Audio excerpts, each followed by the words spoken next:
சுவாமியே சரணமையப்பா. ஓடிவா ஐயப்பா, ஓடிவா ஐயா, உன் பாதம் சரணடைந்தோ. ஓடிவா ஐயா, ஓடிவா ஐயப்பா, ஓடிவா ஐயா, உன் பாதம் சரணடைந்தோம். ஓடிவா ஐயா, ஓடிவா ஐயப்பா. அந்த வாரார் ஐயப்பா, இந்த வாரார் ஐயப்பா, 5 மலை தான் கடந்து ஓடி வாரான் ஐயப்பா. ஓடிவா ஐயப்பா, ஓடிவா ஐயா, உன் பாதம் சரணடைந்தோம். ஓடிவா ஐயா. சுவாமியே சரணமையப்பா. சுவாமி சரணம். மேன்மைகள் சைவ நீதி விளங்குக உலகமெல்லாம். நோயற்ற வாழ்வே குறைவற்ற செல்வம். அந்த நோய் நொடிகள் இல்லாத வாழ்வு இந்த உலக மக்கள் எல்லோரும் வாழ வேண்டும் என்று கலியுகத்தின் காந்தமலை ஜோதியாகிய சபரிமலை சுவாமி ஐயப்பனுடைய திருவடிகளை சிறந்தாழ்த்தி டான் தமிழொலி ஓம் தொலைக்காட்சி நேயர்கள் அனைவருக்கும் சர்வதேச இந்து மத குருபீடம் அகில இலங்கை சபரிமலை ஸ்ரீ சாஸ்தாபீடத்தின் சார்பில் இனிய வணக்கங்களும் நல்லாசிகளும். என்றும் மங்களகரமான விஸ்வாவசு வருஷம் மார்கழி மாதம் 28ஆம் நாள் 11/1/2026 ஞாயிற்றுக்கிழமை. இன்று மலர்ந்திருக்கின்ற இன்றைய பொழுதும் நம் எல்லோருடைய வாழ்விலும் எல்லா விதமான சிறப்புகளும் வெற்றிகளும் கிடைக்க வேண்டும் என்று இறைவனை பிரார்த்தித்து இஷ்ட தெய்வங்கள் குலதெய்வங்களையும் வழிபாடு செய்து பெற்றோர்கள் பெரியோருடைய ஆசியம் பெறுகின்ற பொழுது எந்த நாளும் நமக்கு நல்ல நாளாக அமையக்கூடியது. இன்று பானுவாரம் என்கின்ற ஞாயிற்றுக்கிழமை சூரிய வழிபாட்டுக்கு சிறப்பு. சபரிமலையிலே அகில இலங்கை சபரிமலை சாஸ்தாபீடத்தினுடைய சுவாமிகள் எல்லாம் சுவாமி ஐயப்பனை தரிசித்து ஆனந்தத்திலே இருந்து கொண்டிருக்கின்ற இந்த தருணத்திலே லட்சோபலட்ச மக்கள் இங்கே கூடி நிற்கின்றார்கள். வருகின்ற தை மாதம் 1ஆம் நாள் அன்றைய தினம் சுவாமி ஐயப்பன் ஜோதி வடிவமாக காந்தமலையிலே தோன்றுகின்ற அற்புதமான அதிசயமான நிகழ்வு. இது பொதுவாக இந்த சபரிமலைக்கும் தமிழ்நாட்டுக்கும் ஒரு நாள் சற்று முன்பின் வித்தியாசமாக இந்த மாதப்பிறப்புகள் வரும். அந்த வகையிலே இப்போ சபரிமலையிலே 14ஆம் தேதி ஜோதி என்றால் 15ஆம் தேதி எங்களுக்கு பொங்கல் வரும். சில வேளைகளிலே சில வருடங்களிலே தமிழ்நாட்டிலேயும் கேரளாவிலேயும் ஒரே நாளிலேயே மாசப்பிறப்பும் வரும். அவர் அந்த ஒரு நாள் முன்பின்னாக வரக்கூடிய சூழ்நிலை. இந்த ஜோதியை பார்ப்பதற்கு கிட்டத்தட்ட 45 லட்சத்திலே இருந்து 50, 55, 60 லட்சம் மக்கள் அந்த தேசத்தை குழுமி நிற்பார்கள். எங்கு பார்த்தாலும் தலைகள் மட்டும்தான் தெரியும். அந்த ஜோதி பார்க்கிற பொழுது உண்மையிலே அது ஒரு பெரிய ஒரு அற்புதமானது மட்டுமல்ல, ஆச்சரியத்துக்குரியது. ஜோதி பார்க்க வேண்டுமா என்றால் சாயங்காலம் 6:40 முதலிலே நட்சத்திரம் தோன்றும் வானத்திலே, அதன் பின்பு 6:45 ஜோதி தெரியும். அந்த சாயங்காலம் 6:40 தெரிகின்ற ஜோதிக்காக காலையிலே 8 மணியிலிருந்து 9 மணிக்குள்ளே சென்று இடம் பிடித்து கொள்வார்கள் ஜோதி பார்ப்பதற்கு. காட்டுக்குள்ளே தண்ணி கிடையாது, சாப்பாடு கிடையாது, இயற்கை உபாதைகளுக்கு செல்ல முடியாது. இதுதான் ஒரு அற்புதம். இவ்வாறு எங்கேயுமே பார்க்க உலகத்திலே எந்த வழிபாட்டிலையும் கிடையாது ஒன்று. காலையில் 8 மணியிலிருந்து சாயந்தரம் 7 மணி வரையிலே, அங்கிருந்து நாங்கள் இறங்கி கீழே வருவதற்கு 1 மணி நேரம் வரும். காலை 8லேருந்து இரவு 8, 12 மணி நேரங்கள் சாப்பாடு தண்ணி எதுவும் இல்லாமல் இருந்த இடத்தை விட்டு அசைய முடியாது. ஏன்னா கூட்டம், லட்சக்கணக்கிலே கூட்டம் இருப்பார்கள். அவ்வாறு அற்புதமாக அந்த ஜோதியை பார்க்க வேண்டும். குழந்தைகளையும் கொண்டு அங்கே அமர்ந்திருப்பார்கள். அது பார்ப்பதற்கு உண்மையிலேயே ஒரு ஆனந்தமாக இருக்கும். சில வேளையில் மனசுக்கு கஷ்டமாக இருக்குது. இந்த குழந்தை பிள்ளைகளெல்லாம் 8 மணித்தியாலம் 10 மணித்தியாலம் 12 மணித்தியாலம் இருந்த இடத்திலே எப்படித்தான் இருக்கிறார்களோ, வயதானவர்கள் எப்படித்தான் இருக்கிறார்கள். இதுதான் அந்த அற்புதம். ஒருவர் இருவர் அல்ல, லட்சக்கணக்கிலே 35 லட்சத்திலேருந்து 50-55 லட்சம் மக்கள் வரையிலே அந்த தேசத்தை சுற்றி பம்பையிலே நிற்பார்கள், சபரிமலையிலே நிற்பார்கள், காந்தமலையிலே நிற்பார்கள், ஒவ்வொரு இடங்களிலும் முக்குளிலே இருந்து பார்ப்பார்கள், புல்மேட்டிலே இருந்து பார்ப்பார்கள். இவ்வாறெல்லாம் அற்புதமான அந்த ஜோதியை நாமும் கண்டுகின்ற வகையிலும் இலங்கை திருநாட்டிலே 15ஆம் திகதி, ஜனவரி 15ஆம் திகதி தைப்பொங்கல், தை மாத பிறப்பு, அதில் எந்த மாற்றமும் கிடையாது. 14ஆம் திகதி சூரியன் மறைந்த பின்புதான் சூரியன் மகர ராசிக்கு வருகிறார். எனவே சூரியன் மகர ராசியிலே பிரவேசிக்கின்ற காலம் தை மாதம், அதான் மகர மாதம். அதனால ஐயப்பன் ஜோதியாக தோன்றது மகர ஜோதி என்று சொல்லுவது. எனவே இந்த மகர மாதம் சூரியன் மறைந்த பின்பு 6:44 வருகின்ற பொழுது 6:27 சூரியன் மறைகிறார்.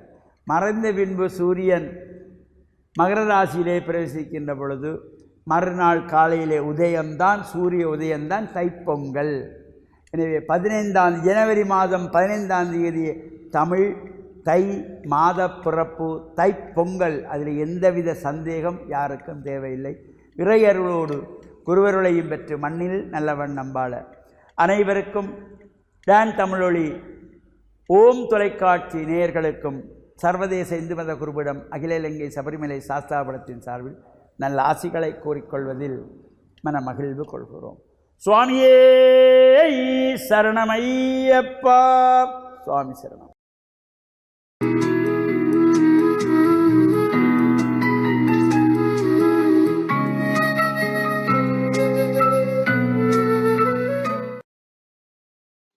இறை இயேசுவில் என் அன்பு நெஞ்சங்களே, கிறிஸ்தவ நற்சிந்தனை வேளையில் உங்களை சந்திப்பதிலே எனக்கு மிக்க மகிழ்ச்சி. ஆண்டவர் இயேசுவின் அன்பும் அருளும் உங்கள் அனைவரோடும் இருப்பதாக. கிறிஸ்து திருமுழுக்கு பெற்றார். திருமுழுக்கு என்பது பல சமயங்களுக்கும் பொருத்தமான அல்லது நடைமுறையிலே இருக்கின்ற ஒரு விடயமாகும். தண்ணீர் என்பது தூய்மையினுடைய அடையாளம். ஒருவர் தன்னுடைய பாவங்களிலே இருந்து, பழைய வாழ்விலே இருந்து விடுதலை பெற்று ஒரு புதிய வாழ்வை அணைத்துக் கொள்ளுகின்ற பொழுது அவர் தன்னை ஸ்நானம் செய்கின்றார். திருமுழுக்கு யோவான் என்று அழைக்கப்படுகின்ற இயேசுவுக்கு முன்னோடியாக வந்தவர். அவர் போதித்தார், மக்கள் மனம் மாறி தங்களை தயார் செய்ய வேண்டும், புதிய வாழ்வை அவர்கள் ஏற்றுக்கொள்வதற்கு அவர்களுடைய மனமாற்றம் மிகவும் அவசியமானது, அது அடிப்படையானது என்று போதித்தார். நன்மையை போதிக்கின்ற பொழுது நாங்கள் நன்மையை செய்வதற்காக தீமை செய்கின்ற எங்களுடைய அந்த வாழ்க்கையிலே இருந்து நாங்கள் விடுதலை பெற வேண்டும். இவ்வாறு ஒரு புதிய வாழ்வை ஏற்றுக்கொள்வது என்பது ஒரு நாளிலே ஒரு முறை இடம்பெறுவதல்ல. மீண்டும் மீண்டும் தங்களுடைய மனித பலவீனங்களினாலே இழைத்துக் கொள்ளுகின்ற குற்றங்களிலே இருந்து நாங்கள் எங்களை விடுவிப்பதற்காக மீண்டும் மீண்டும் உளமாற்றம் பெற வேண்டும். ஒருவர் உளமாற்றத்தினூடாக தன்னுடைய ஆன்மீக வாழ்வில் வளர்ச்சி பெறுகின்றார். மீண்டும் நான் பொய் சொல்லுகின்றேன் என்பதனாலே பொய்யிலே நாங்கள் மூழ்கடிக்கப்படக்கூடாது. மீண்டும் மீண்டும் நாங்கள் அந்த பொய்யிலே இருந்து எங்களை விடுவிப்பதற்காக முயற்சிகளை செய்கின்றோம். இவ்வாறு திருமுழுக்கு யோவான் மக்களுடைய மனமாற்றத்தினுடைய அடையாளமாக பாவத்திலே இருந்து அவர்கள் மனம் மாறி புதிய வாழ்வை ஏற்றுக்கொள்ளுகின்றார்கள் என்பதற்காக ஜோர்தான் ஆற்றிலே அவர்களை மூழ்கடித்து அவர்களுக்கு திருமுழுக்கு கொடுத்து வந்தார். இது ஒரு சாதாரணமாக இருந்த வழக்கத்திலே இயேசுவும் அந்த ஜோர்தான் நதிக்கு வருகின்றார். திருமுழுக்கு யோவான் கொடுக்கின்ற அந்த திருமுழுக்கிலே அவர் பங்கு கொள்ளுகின்றார்.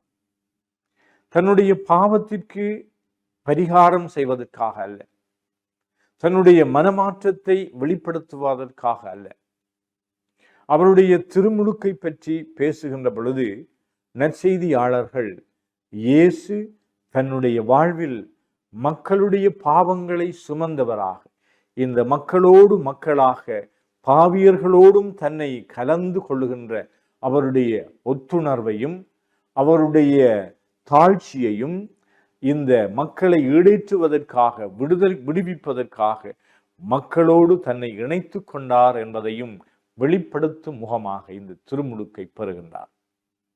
ஆனால் இந்த தண்ணீர் திருமுழுக்கு, தண்ணீரினால் பெறுகின்ற இந்த ஸ்நானம் இயேசுவினுடைய திருமுழுக்கிலே ஒரு புதிய வடிவத்தை எடுக்கின்றது. அவருடைய திருமுழுக்கின் பொழுது தூய ஆவியானவர் பொழியப்பட்டார் என்று நற்செய்தியில் கூறுகின்றது. வானம் திறந்து கடவுள் அவரோடு பேசி, இவர் என்னுடைய அன்பார்ந்த மகன் என்று அவர் தன்னுடைய மகனை இனம் கண்டு கொள்ளுகின்றார், மக்களுக்கு அறியப்படுத்துகின்றார். அவருடைய திருமுழுக்கு அதனாலே வெறுமனே பாவத்திலே இருந்து அவர் ஒரு புதிய வாழ்வுக்கு மனம் திரும்பி விட்டார் என்பது மட்டுமல்ல, அவர் தன்னுடைய வாழ்விலே ஒரு பணியை ஏற்றுக்கொள்கின்றார். தன்னுடைய வாழ்விலே அவர் பணிக்காக தன்னை அர்ப்பணிக்கின்றார். அவர் பெற்ற இந்த திருமுழுக்கு இறுதியாக சிலுவையிலே அவர் தொங்குகின்ற பொழுது நிறைவு பெறுகின்றது. நம்முடைய சீடர்களில் இருவர்,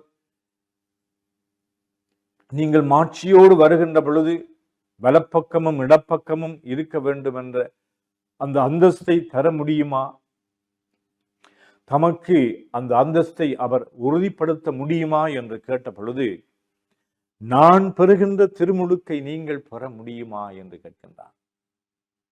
அவர்கள் முடியும் என்று சொன்னார். அவர்களால் முடிந்தது. இயேசுவினுடைய திருமுழுக்கு என்பது சிலுவையிலே தன்னை முழுமையாக அர்ப்பணிப்பது ஆகும்.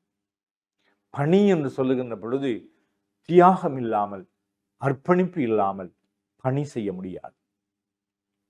காசுக்காக, லாபத்திற்காக, செல்வாக்குக்காக, எங்களுடைய சுயநலங்களுக்காக நாங்கள் பணி செய்கின்றோம் என்று சொல்லுகின்றோம். எத்தனையோ பணியாளர்கள் பணி பணி என்று சொல்லுகின்றார்கள், மக்கள் மக்கள் என்று சொல்லுகின்றார்கள், அவர்களுக்காக தாங்கள் வாழுகின்றார்கள், பணியாற்றுகின்றார்கள் என்றெல்லாம் விளம்பரம் செய்தாலும் அடிப்படையிலே அவர்கள் தங்களுடைய சுய லாபத்திற்காக உழைக்கின்றார்கள். ஆனால் கிறிஸ்துவினுடைய திருமுழுக்கு என்பது மக்களை அடிமைத்தனத்திலே இருந்து சுதந்திர வாழ்வுக்கு அழைத்து செல்லுகின்ற ஒரு பணி என்று கூறி, அந்த பணிக்கு தன்னை முழுமையாக அர்ப்பணித்து அந்த அன்பினுடைய வெளிப்பாடாக, பணியினுடைய நிறைவாக தன்னுடைய உயிரை சிலுவையிலே கொடுக்கின்றார். அதுதான் அவர் பெற்ற திருமுழுக்கு ஆகும். அந்த திருமுழுக்கிலே நானும் நீங்களும் பங்கு கொள்வதற்காக அழைக்கப்பட்டிருக்கின்றோம். அன்றொரு நாள் திருமுழுக்கை நாங்கள் பெறுகின்ற பொழுது எங்களுடைய தலையிலே தண்ணீர் ஊற்றப்படுகின்றது. பாவத்திலே இருந்து, அடிமை வாழ்விலே இருந்து நாங்கள் புதிய வாழ்வை ஏற்றுக்கொள்ள வேண்டும் என்று அழைக்கப்படுகின்றோம். அது மட்டுமல்ல, கிறிஸ்மா தைலத்தை குருவானவர் எங்களுடைய நெற்றியிலே பூசுகின்ற பொழுது குருவும் ஆசிரியரும் அரசருமாகிய இயேசுவினுடைய பணியிலே பங்கெடுப்பதற்காக அழைக்கப்படுகின்றோம். அதுதான் தூய ஆவியானவருடைய அருட்கொடைகளை பெறுகின்ற ஒரு பணி வாழ்வுக்கான அழைப்பு ஆகும். திருமுழுக்கு என்பது ஒரு அழைப்பு. நானும் நீங்களும் பெற்றுக்கொண்ட இந்த அழைப்புக்கு நாங்கள் பிரமாணிக்கமாக இருக்க, ஆண்டவர் இயேசுவினுடைய பணி வாழ்வு எங்களுக்கு ஒரு முன்னோடியாக, எங்களுக்கு ஒரு மேல்வரி சட்டமாக அமைவதற்கு இந்த நாளிலே இயேசுவினுடைய திருமுழுக்கை கொண்டாடுகின்ற நாங்கள் அனைவரும் எங்களுடைய திருமுழுக்கினுடைய அர்ப்பண வாழ்வை புதுப்பித்து கொண்டு ஆண்டவர் இயேசுவினுடைய அடிச்சுவடுகளிலே நாங்களும் நடப்பதற்கு இறைவன் எங்கள் அனைவருக்கும் அருள் கூறுவாராக. ஆமென்.